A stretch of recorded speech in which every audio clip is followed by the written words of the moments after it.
ఈ pan India డైరెక్టర్లందరికీ ఇది ఒక గుణపాఠం. అంటే నేను ఒక మాటలో చెప్పా, పాన్ ఇండియా డైరెక్టర్లందరికీ ఒక గుణపాఠం. కిచిడీ చేస్తున్న డైరెక్టర్లందరికీ, పాన్ ఇండియాని 100 కోట్లు ఖర్చు పెట్టున్న అందరికీ ఈ సినిమా ఇడుముడి అనే సినిమా ఒక గుణపాఠం. 96 or 97 వస్తే రావలమ్మ సినిమాని నేను బళ్ళు కట్టుకొని వచ్చి సి క్లాస్ దాకా ఎన్ని థియేటర్లు వేసి అన్ని థియేటర్లు ఫుల్ అవుతూ తిరణాల్లాగా అవుతున్న సినిమా. ఆ రోజు ఆ కలెక్షన్ చూశాను, మళ్ళీ ఆ తర్వాత ఇదే సినిమా కలెక్షన్ చూశాను. అసలు సి క్లాస్ ఏంటి, థియేటర్ ఏంటి, సీట్ ఉందా లేదో తెలియదు, సీట్ లేదో తెలియదు. అసలు ఆ థియేటర్ని మొత్తం టోటల్గా జనాలు ఒక పండగ వాతావరణంగా ఇడుముడి అనే సినిమా తీసుకెళ్తున్నారు అంటే అది ఒక హీరో, డైరెక్టర్, లేకపోతే ఎవరు గొప్పతనం అంటే నేను ఒప్పుకోను. కానీ ప్రజలు కంటెంట్ బాగుంటే ఆదరిస్తారు, కథనం బాగుంటే ఆదరిస్తారు. అంత మంచి కథ ఎన్నుకున్న డైరెక్టర్ కానీ, దాన్ని ధైర్యం చేసిన రవితేజ గారు కానీ, ఆ కథనం రాసిన రచయిత కానీ, ఇంకోటి కానీ, యాక్ట్ చేసిన అమ్మాయి కానీ, వీళ్ళందరూ కూడా దాన్ని జీవించారు అని చెప్పొచ్చు. 50 కోట్ల లోపల సినిమా తీసి 300 కోట్లు వచ్చింది గొప్ప, 450 కోట్లలో సినిమా తీసి 400 కోట్లు వచ్చింది గొప్ప, నిర్మాత ఇల్లు కట్టుకోవడానికి ఉపయోగపడే ఇడుముడి గొప్ప, నిర్మాతలు ఇల్లు అమ్ముకోవడానికి వచ్చిన ఈ పాన్ ఇండియా సినిమాలు గొప్ప. దానికి సమాధానం చెప్పవలసింది ఎక్సెప్ట్ రాజమౌళి గారు తప్ప ప్రతి డైరెక్టర్ సమాధానం చెప్పాలా. నేను చాలా గొప్పవాడిని, నేను పాన్ ఇండియా తీస్తున్నాను. పాన్ ఇండియా ఎవరికి కావాలి మీ పాన్ ఇండియా? కథ ఏది, కథనమేది? పాన్ ఇండియా అనే ప్రతి సినిమా క్యూబ్ డబ్బులు రానివాడు కూడా పాన్ ఇండియా అని చెప్పి సినిమాలు తీస్తారే. ఆ పాన్ ఇండియా సినిమాలు తీసుకొని అక్కడ కలెక్షన్ రాకపోతే మా మీద రుద్ది, మా తెలుగు ప్రజల మీద రుద్ది, దాన్ని 500 రూపాయలు, 700 రూపాయలు, 800 రూపాయలు పెట్టి టికెట్ దోచుకొని మీరు వచ్చి పాన్ ఇండియాకి మేము ఖర్చు పెడుతున్నాం అంటారు. నేను ఖర్చుకు నేను తప్పు చెప్పట్లా. కానీ మీరు తీసుకునే కథని మీరు కిచిడీ చేస్తున్నారు.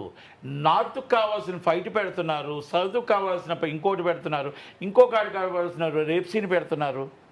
అంటే ఇవన్నీ కలిపి సినిమాలో కథ చచ్చిపోతుంది, అందుకే కిచిడీ అయిపోతుంది. దానివల్ల కథ అర్థం కావట్లా.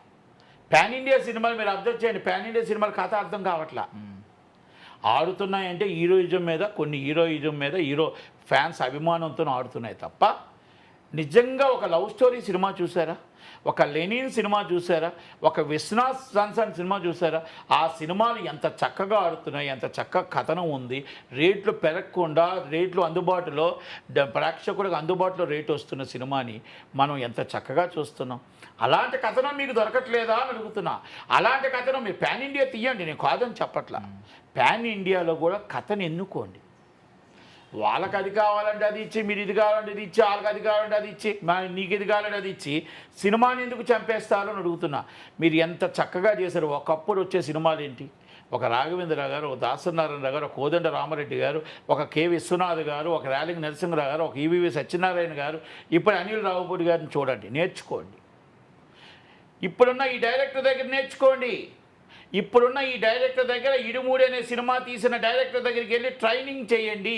పాన్ ఇండియా సినిమా అనుకునే డైరెక్టర్లకి మేము చాలా బిగ్ డైరెక్టర్ మేము 3 సంవత్సరాలు తీస్తున్నామని 30% వేస్ట్ చేస్తూ ప్రజల దగ్గర మీరు రేట్లు పెంచి మా మీద ప్రజల మీద బడ్డనేస్తున్న ఈ డైరెక్టర్లకి, ఈ హీరోలకి is a lesson. Idumudi cinema hit ఇండస్ట్రీకి ఒక లెసన్. ఇడుముడి సినిమా హిట్టు ఇండస్ట్రీకి మొత్తం టోటల్గా కనువింపు కలగాలి. ప్రతి డైరెక్టర్ అర్థం చేసుకోవాలి. వాళ్ళ ఇంట్లో వాళ్ళ వైఫ్ అడగాలి, అయ్యా ఆయన తీసే సినిమా బడ్జెట్లో అంత పెద్ద హిట్ ఇచ్చాడే, నీ cinema matinee first morning show full, నీ మ్యాట్నీ నిల్లు 450 కోట్ల బడ్జెటు, మరి నువ్వు పెద్ద డైరెక్టర్వా, ఆ ఇడుముడి డైరెక్టర్ పెద్ద డైరెక్టరా అని అడగాలి. ఇస్ ద వైఫ్ అడగాలి, ప్రశ్నించాలి. మనం గొప్పగా చెప్పుకుంటున్నాం 3 సంవత్సరాలు తీసామని 30% వేస్టేజ్ చేసి ఒక సీన్ తీస్తే ప్యాకప్ చెప్తూ వెళ్తున్న మనం గొప్పవాళ్ళమా? తక్కువ డేస్లో సినిమా తీసి సూపర్ హిట్ చేసిన అనిల్ రావుపూడి గొప్పవాడా? మన కథను వెతుక్కున్నాడు, మంచి సినిమా కలెక్షన్ చూసి 415 కోట్లు కలెక్షన్ చేసిన మన తెలుగు సినిమా తీసిన వ్యక్తి మనశంకర్ వరప్రసాద్, ఆయన గొప్పవాడా? వాడు సంక్రాంతికి వస్తున్నాడు సినిమా తీసిన ఆయన గొప్పవాడా? మరి లవ్ స్టోరీ డైరెక్టర్ గొప్పవాడా? లెనిన్ డైరెక్టర్ గొప్పవాడా? విశ్వనాథన్ సన్స్ డైరెక్టర్ గొప్పవాడా? మనం ఆ 3-5 సంవత్సరాలు తీసి దానికి ఈ నిర్మాతకు ఒక ఇల్లు అమ్మిస్తున్నాం అంటే మనం గొప్ప వాళ్ళమా అని అడగాలి వాళ్ళ ఫ్యామిలీ. అందుకే ఈ మాట అడిగానంటే మనసు బాధపడుతూ నా తోటి నిర్మాత, నా తోటి సోదరుడు, నా తోటి నిర్మాతలు చెప్పుకోలేని పరిస్థితులు, చెప్పుకోలేని బాధలు. హీరో డేట్స్ పోతాయేమో, రేపు పప్పు ఎవడైనా ఇవ్వడేమో, రేపు నేను కష్టాల్లో పడతానేమో, లేకపోతే నాకు రొటీన్ రావుతుందేమో అని ఎవరికి సమాధానం చెప్పలేని, ఎదురు మాట్లాడలేని వాళ్ళ భావాలని నేను మాట్లాడుతున్నానే తప్ప ఇది నా భావాలు కావు. వాళ్ళ ఆలోచనలు నేను మాట్లాడుతున్నాను తప్ప నా ఆలోచనలు కావు. వాళ్ళు పడుతున్న కష్టాలు నేను మాట్లాడుతున్నాను తప్ప నా కష్టాలు కావు. మేము అందుకే మేము ఒకప్పుడు సినిమా నిర్మాత అనేవారు. ఇప్పుడు నిర్మాత క్యాషియర్ అయిపోయాడు కాబట్టి, నిర్మాతకి సీట్ తీసేశారు కాబట్టి, అందుకనే నిర్మాతకి ఎప్పుడు సీట్ వేస్తారో, నిర్మాత అని పేరు ఎప్పుడు పిలుస్తారో అప్పుడు మాత్రమే సినిమా తీద్దామని నాలాంటి వాళ్ళు కానీ, అరవింద్ గారు లాంటి వాళ్ళు కానీ, సురేష్ బాబు గారు లాంటి వాళ్ళు కానీ, ఇంకా కొంతమంది డ్రాప్ అయిపోయారు. అంటే విరమించుకున్నారు. విరమించుకుంటూ సినిమా ఇండస్ట్రీ ఏమవుతుంది, ఎక్కడికి వెళ్ళిపోతుందని చూస్తూ ఉన్నారు. కానీ సినిమా ఇండస్ట్రీ ఒకప్పుడు అయిపోయింది అన్నారు. సినిమా థియేటర్లకు జనాలు రారు అన్నారు. ప్రేక్షకుడు ఏం చెప్పాడండి ఇడుముడితో? లవ్ స్టోరీతో ఏం చెప్పాడు? విశ్వనాథన్ సంస్థతో ఏం చెప్పాడు? లెనిన్తో ఏం చెప్పాడు? మేము సినిమా చూడటానికి మేము రెడీగా ఉన్నాం, థియేటర్లో సినిమా చూడటానికి మేము కథ ఉంటే సినిమా చూడటానికి మేము ఉన్నాం, మీరు ఉన్నారా? మీరు తీయగలుగుతారా? మీకు చేతనవుద్దా? ఇడుముడి లాంటి సినిమా మీరు తీయగలుగుతారా? మీరు రేటు పెంచకుండా ఇలాంటి మంచి సినిమాలు మీరు ఇవ్వగలుగుతారా? మేము ఓటీటీలో కాదు, మేము థియేటర్లో సినిమా చూసి ఎంజాయ్ చేయడానికి ప్రేక్షకుడిగా మేము రెడీగా ఉన్నాం. I'm ready. మీరు పాన్ ఇండియా అని ఆ డబ్బు తీసుకొచ్చి మా మీద రుద్ది మాకు అభిమానం ఉంది కదా అని మా అభిమానుల జోబీలో చిల్లు పెట్టడం కరెక్టా? ఇడుముడి లాంటి సినిమాని మీరు చూసి నేర్చుకోండి. ఇడుముడి అనే సినిమాని మేము చూస్తున్నామంటే ఈరోజు ప్రేక్షకుడు థియేటర్కి రావడానికి రెడీగానే ఉన్నాడు అన్నది అర్థం. అందుకే నేను చెప్తున్నా, ప్రేక్షకుడు సినిమా చూడటానికి ఎప్పుడు థియేటర్లోనిది ఎప్పుడు ఎంజాయ్ చేయడానికి రెడీగా ఉన్నారు. ఇప్పుడు కాదు. ఆనాడు వచ్చాయి, ఆనాడు వీసీడీలు వచ్చాయి, ఆనాడు అన్నీ వచ్చాయి. కానీ ప్రేక్షకుడు ఎప్పుడు థియేటర్లో చూసి ఎంజాయ్ చేద్దాం అనుకుంటాడు. సినిమా కథనం లేక సినిమా తీయకుండా బోరు కొడుతూ 3 గంటలు దాన్ని పెట్టి మమ్మల్ని బుర్రలు పాడు చేసి మేము మళ్ళా ఒక ట్యాబ్లెట్ తలనొప్పి మాత్ర వేసుకునే పరిస్థితి, డబ్బులు ఇచ్చి మేము మాత్ర వేసుకునే పరిస్థితి వచ్చింది. కాబట్టి కథ అర్థం కాక, కథనం అర్థం కాక ఐఎమ్ వెయిటింగ్ అండ్ ఓటీటీ. మేము వెయిట్ చేస్తూ ఉన్నాం శాటిలైట్లో వస్తుందేమో అని. కానీ ఇప్పుడు మంచి సినిమా ఇస్తే మేము థియేటర్లోనే చూస్తాం, మంచి కథ ఇస్తే మేము థియేటర్లోనే చూస్తాం అని ప్రేక్షకుడు ఛాలెంజ్ ఇస్తున్నాడు. ఆ ఛాలెంజ్ని మీరు స్వీకరిస్తారా? పాన్ ఇండియా డైరెక్టర్లారా, పాన్ ఇండియా రచయితలారా, ఈ 400 కోట్ల నిర్మాతలారా, మీరు స్వీకరిస్తారా? నేను చెప్పిన మాటల్లో మీరు ఇల్లులు అమ్ముతారా, ఇల్లులు కొంటారా అనేది నిర్ణయం మీది. సినిమా మీది, డబ్బు మీది, మీ ఫ్యామిలీ మీ ఇష్టం. కానీ సినిమా ఇండస్ట్రీలో అందరూ అన్నదమ్ములమే కాబట్టి నిర్మాత బాధను మనం చూస్తున్నాం కాబట్టి ఆ నిర్మాత బాధని మనం పాల్పంచుకుంటున్నాం. ఆ డైరెక్టర్కి చెప్తున్నాం, ఆ హీరోలకు చెప్తున్నాం, ఆ సినిమాని చూడండి. ఒక రవితేజ అనే సినిమా అయిపోయాడు, రవితేజ అన్నారు, ఏజ్ అయిపోయింది అన్నారు, చూపించాడు. మళ్ళీ ఒక కలెక్షన్ మళ్ళీ 300 కోట్లు కలెక్ట్ చేస్తుంది. 300 crores అబో. టుడే ఈజ్ వర్కింగ్ డే, ఒక టికెట్ లేదు. అంటే ఈ జాతర ఎన్ని రోజులు వెళ్తుందో తెలియదు. టాక్సిక్ రిలీజ్ ఉంది. Toxic release is the international movie. యాజ్ ఎస్ అనే వ్యక్తి national hero, not only dubbing hero, national hero. కనుక మనం అర్థం చేసుకోవాల్సింది ఏంటి, ఆ సినిమా ఉండేటప్పుడు ఫస్ట్ డే తగ్గొచ్చు. ఆ సినిమా యావరేజ్ అనుకోండి, సూపర్ హిట్ అనుకోండి, పంచుకుంటారు. ఒకవేళ కానీ ఏమైనా తేడా వస్తే మళ్ళీ రేజ్ అయిపోతుంది. అంటే ఒక హిట్ సినిమాని ఆపలేం మనం ఎవరు.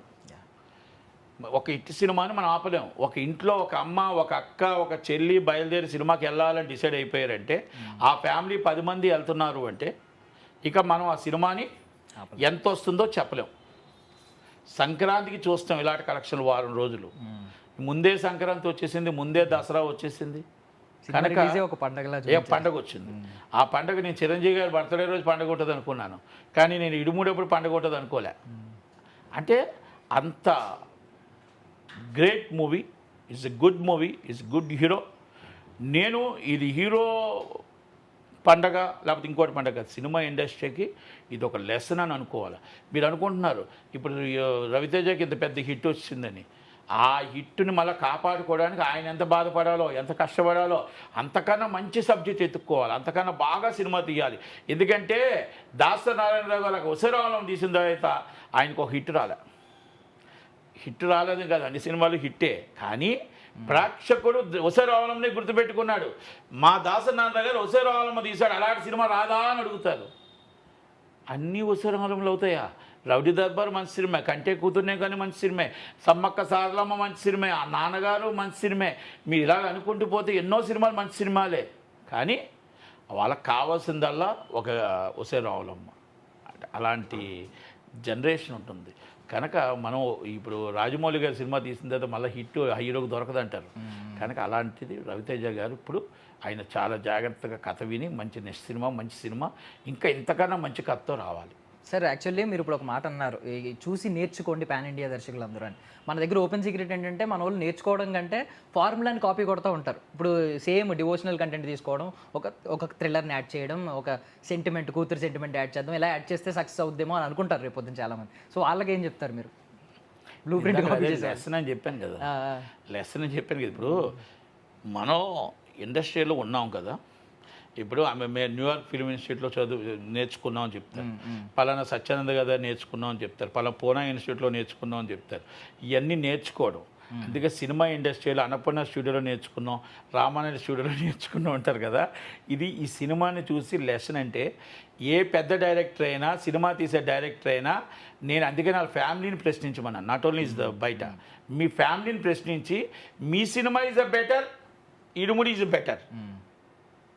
మీ సినిమా 450 కోట్లు, ఈ సినిమా 50 కోట్లు, రెండిట్లకి ఏది వెచ్చేసం, ఏది బాగుంది, ఎందుకు ఇంత కలెక్షన్ వస్తుంది, మరి మీ దానికి మార్నింగ్ షో ఫుల్లు, మ్యాట్ని నిల్లు ఎందుకు వస్తుంది అని మీ ఫ్యామిలీని ప్రశ్నించమన్నా. నేను ఎవరిని అడగలే, ఎందుకంటే బయట వస్తే మళ్ళీ అవమానం పడతారు కాబట్టి మీ ఫ్యామిలీని ప్రశ్నించండి, అప్పుడు అర్థమవుతుంది ఇది నేను మాట్లాడేవన్నీ నిజాలు, అబద్ధాలు కావు. ఎందుకంటే ఇది రియల్గా మాట్లాడుతున్నాను, నేను గుండెల్లో నుంచి మాట్లాడుతున్నా.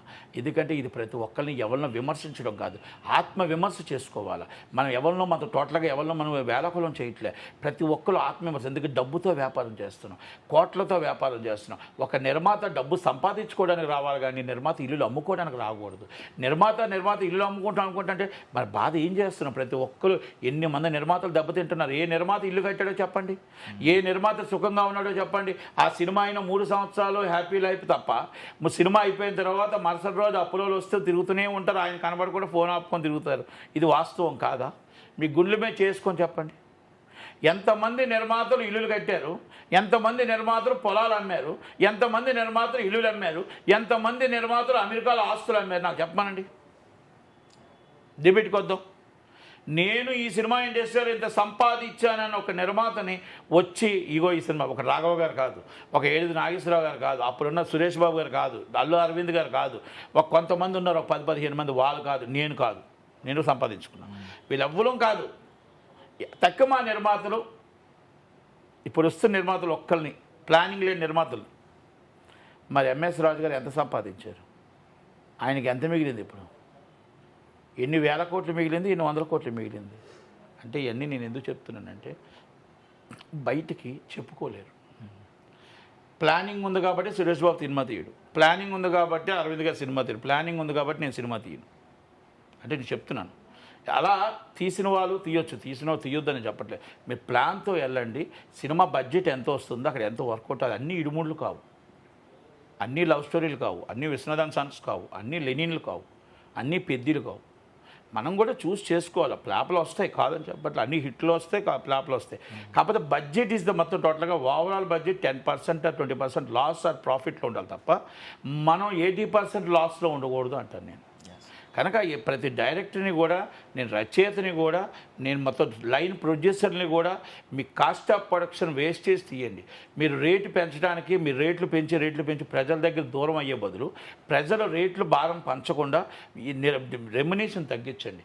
మీరు మొత్తం బడ్జెట్లు తగ్గించండి. పాన్ ఇండియా అనేది కొన్ని సినిమాలు మాత్రమే పరిమితం చేయండి. కొన్ని సినిమాలు ఇలా ఇడుముడు లాంటి సినిమాలు తీయండి, కొన్ని సినిమాలు పాన్ ఇండియా తీయండి. కొంతమంది హీరోలకు బడ్జెట్ పెట్టి జాగ్రత్తగా చేయండి. మీరు నిర్మాతను లాభంలో చూపించండి, కానీ నిర్మాతను రోడ్డు మీద పడీకండి. ఆ డైరెక్టర్లో ఒక లైన్ ప్రొడ్యూసరు వీళ్ళందరూ కలిపి దాన్ని ఒక లెసన్గా తీసుకోండి.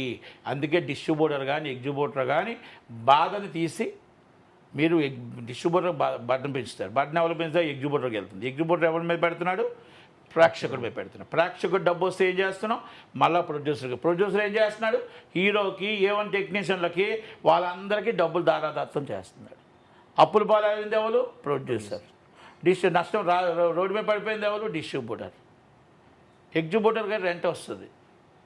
ఎగ్జిబ్యూటర్ ఇస్ సేఫ్, ప్రాపర్టీ ఉంటుంది. కానీ డిస్ట్రిబ్యూటర్ ప్రాపర్టీ ఏది? ప్రొడ్యూసర్ ప్రాపర్టీ ఏది? ఇది మనం అర్థం చేసుకోవాలి. ఇవన్నీ అర్థం చేసుకొని ఇది ఒక లెసన్గా తీసుకొని ఒక బాధ్యతగా తీసుకొని హిట్ వచ్చిందంటే మన కాలు రగరేయడం కాదు, హిట్ని మనం ఏ విధంగా కంట్రోల్ చేయాలి. పాన్ ఇండియా మూవీలు 100 కోట్లు అవుతుంది, దానికి మనం ఏ విధంగా మన కంట్రోల్ని డామేజ్ కంట్రోల్ చేసుకుంటూ వెళ్ళి ఏ విధంగా సినిమాని ప్రేక్షకుడికి అందించాలి. ప్రేక్షకుడికి రేటు పెంచకుండా అందుబాటులో వచ్చే రేటునే మనం ఎందుకు ఇవ్వకూడదు? అదన్నీ కాస్ట్ ఆఫ్ ప్రొడక్షన్ తగ్గించుకుంటే ప్రేక్షకుడికి రేటు పెరగకుండా భారం పడకుండా ఉంటుంది కదా. ఆ అభిమాని ఇంకో 2 సార్లు సినిమా చూస్తాడు కదా. ఆ అభిమానిని మనం మన తమ్ముడిగా మన అన్నగా ఆ అభిమాని జోబులో చిల్లు పెట్టకుండా చేస్తే బాగుంటుంది కదా అని ఆలోచించండి. మంచితనంతో ఆలోచించండి, మంచి హృదయంతో ఆలోచించండి. ఎందుకు సినిమాలు ఆడవు? మేము ఆడమంటాం, ఆడుతాయి సినిమాలు. అందుకే నేను చెప్తున్నాను, ఈ సినిమా ఆడుతుంది, రేపు వచ్చే టాక్సిక్ ఆడుతుంది. Is national hero. Toxic cinema చాలా పెద్ద సినిమా, బిగ్గెస్ట్ సినిమా. ఈ సినిమా మొత్తం టోటల్గా ఒక చరిత్ర సృష్టిస్తే 2000 కోట్లు దాటుతుంది. అక్కడ ఆ సినిమాలు ప్లాపలు ఉండవు, హిట్లు ఉండవు. మీకు బిగ్ హీరోలువి పేపర్లు హిట్లు ఉండవు. మీరు అనొచ్చు ఎస్ సినిమా ఒక Karnataka, not only Karnataka national hero. మీరు నిన్న చూశారు మల్లారెడ్డి గారి కాలేజీలో చూశారు. ఆయన ఒక కర్ణాటక హీరో కదా అని చెప్పి ఈజీగా తీసుకుంటే లక్షలాది మంది జనం వచ్చి తొక్కేశారు. మల్లారెడ్డి గారు నేను నెంబర్ 1 ఆయన డబ్బా ఆయనే కొట్టుకుంటాడు తప్ప నేను నెంబర్ 1 ఏంటి? స్టూడెంట్స్ని జూనియర్ ఆర్టిస్ట్లో తీసుకురావడం ఏంటి? స్టూడెంట్లు బస్సుకు ఎక్కించి తీసుకురావడం ఏంటి? ఈవెంట్లు చేయడం ఏంటి? వాళ్ళ తల్లిదండ్రులు మీకు ఏమైనా ఇచ్చారు? మీకు కాలేజీలో చదువు చెప్పమన్నారు, మీకు కాలేజీలో మొత్తం టోటల్గా స్పోర్ట్స్ చెప్పమన్నారు. ఏ స్పోర్ట్స్లో వస్తుంది నాయన ఈవెంట్లు? ఏ స్పోర్ట్స్లో వస్తాయి? జూనియర్ ఆర్టిస్టులో మోసుకొచ్చి లాఠీ చార్జ్ చేయమని. నా పిల్లలకి నేను డబ్బు కట్టి నా పిల్లల్ని లాఠీ చార్జ్ చేయించుకొని కాళ్ళు ఎరగొట్టుకొని బుర్రలు ఎరగొట్టుకొని నానా బాధలు పెట్టడానికి నీకు డబ్బు కట్టానా? నువ్వు కోట్లాది రూపాయలు, లక్షల కోట్ల రూపాయలు నీ కాలేజీల పేరు చెప్పి 1000 మంది దగ్గర దోచుకుంటుంటే నీకు చదువు చెప్పమన్నానా?